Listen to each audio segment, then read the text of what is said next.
Let's get started. Start with listening, and then learn new words and practice them in sentences. Do you want to master public speaking in English?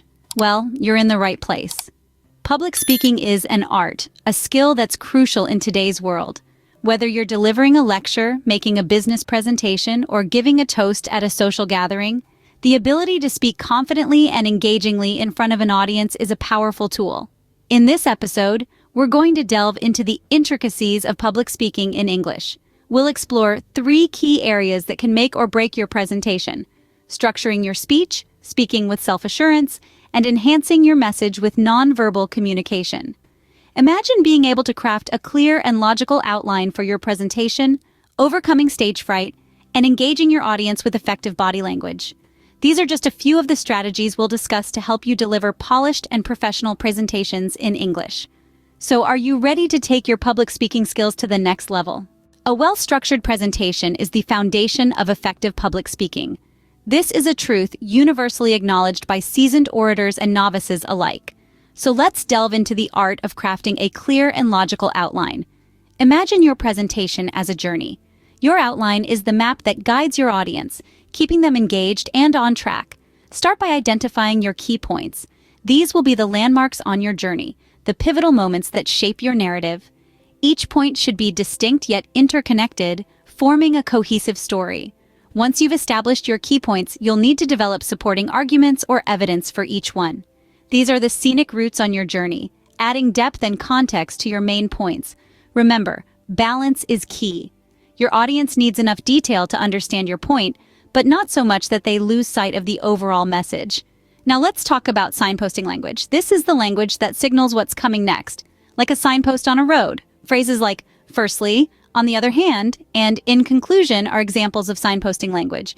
They help your audience anticipate what's coming up and how it relates to what they've already heard. This keeps them engaged and helps them follow your argument more easily. Finally, let's consider your introduction and conclusion. Your introduction is the starting point of your journey.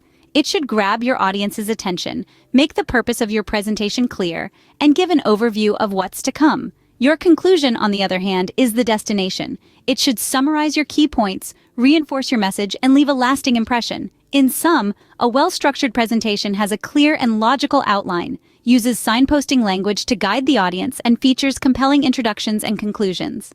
It's like a well-planned journey, exciting at every turn, easy to follow, and satisfying to complete. Remember, a well-structured speech is like a roadmap for your audience. It guides them through your ideas and makes your message easier to understand.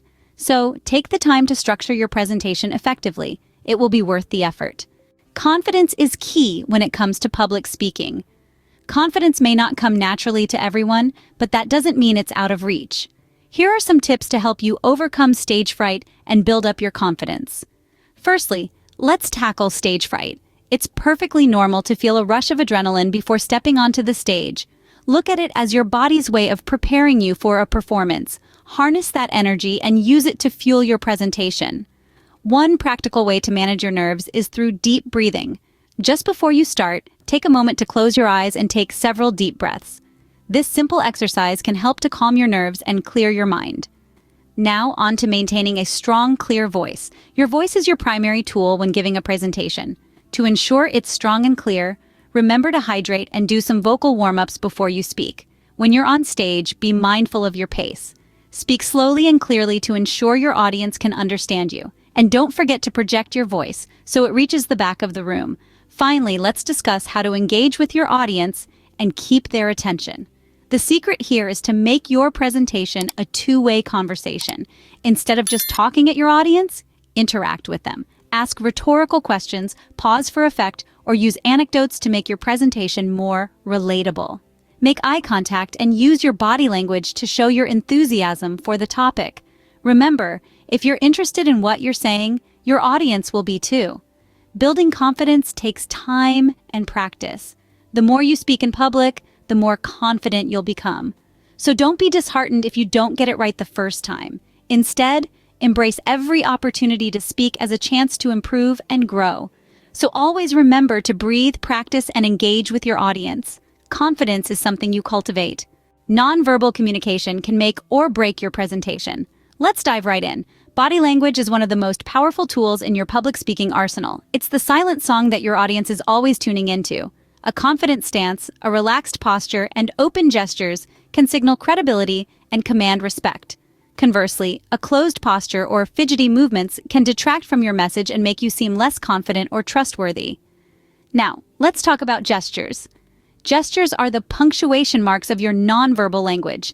They can emphasize a point, illustrate an idea, or create a connection with your audience. The key is to make them natural and meaningful.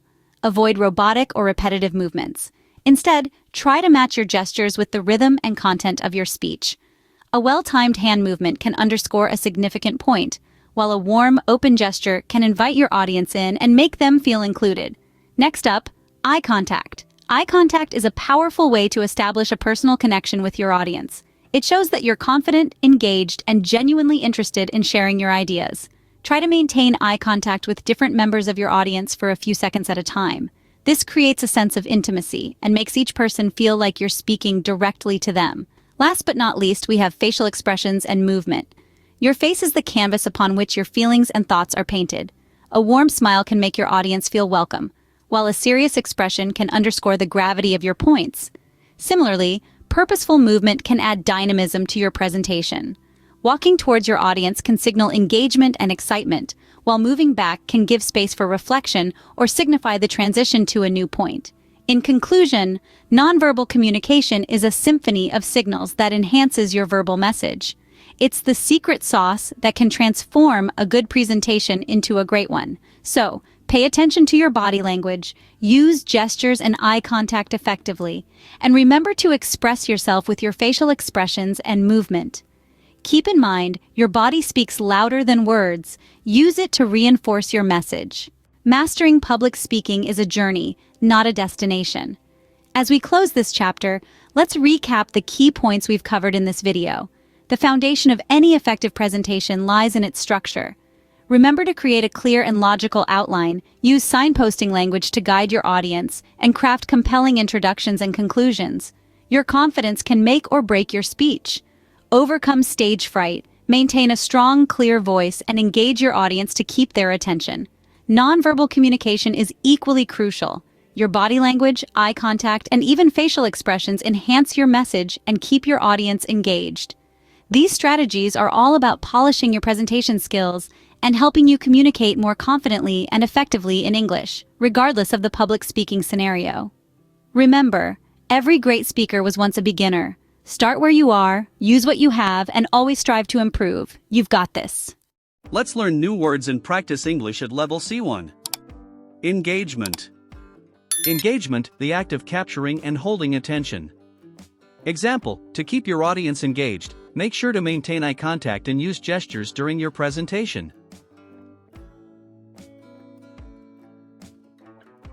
Articulation.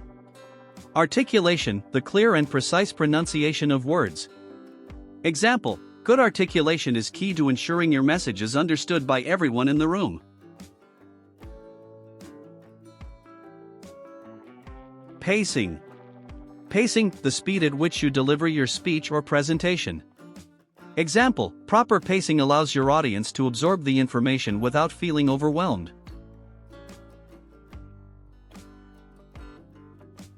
Body language. Body language, nonverbal communication expressed through physical behavior.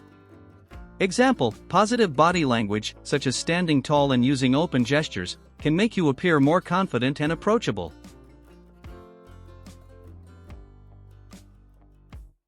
Rhetoric. Rhetoric, the art of persuasive speaking or writing. Example, mastering rhetoric can help you deliver a compelling argument and connect emotionally with your audience.